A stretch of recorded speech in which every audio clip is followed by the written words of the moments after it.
शैतान लड़का रहता था, उसे किसी बात की कोई भी परवाह नहीं थी। वो हर वक्त गांव के लोगों से कुछ न कुछ शैतानी करता था। ये क्या कर रहे हो? मुझे बांधा क्यों है? शरारत बंद करो।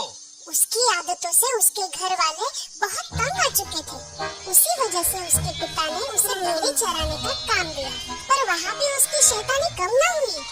अरे यार, आज बहुत बोर हो रहा है, कुछ तो मजेदार करना चाहिए। हाँ।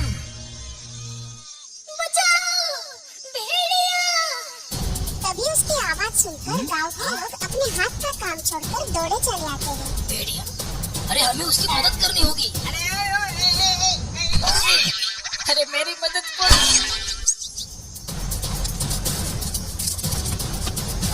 हाँ? पर यहाँ तो कोई नहीं। उनकी भागदौड़ देखकर लड़का उन पे खूब हंसता है।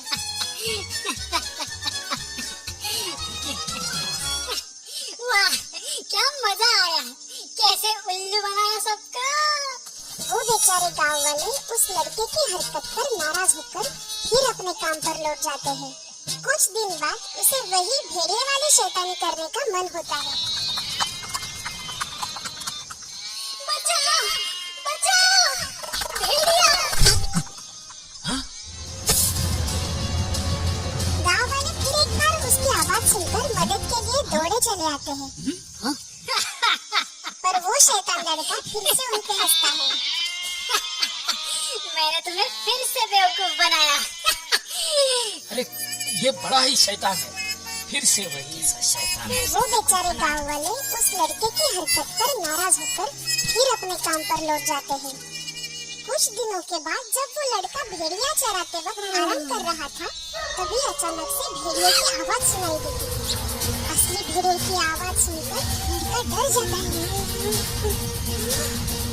बचाओ, बचाओ, कोई मेरी मदद करो। गांव वाले उसकी चीख सुन लिए, लेकिन अब उसकी मदद करने कोई नहीं आता। चीखने दो उसे, अब हम उसकी बातों में बिल्कुल नहीं आने वाले। वो एक एक करके उसकी सारी भेड़ें खा जाता है।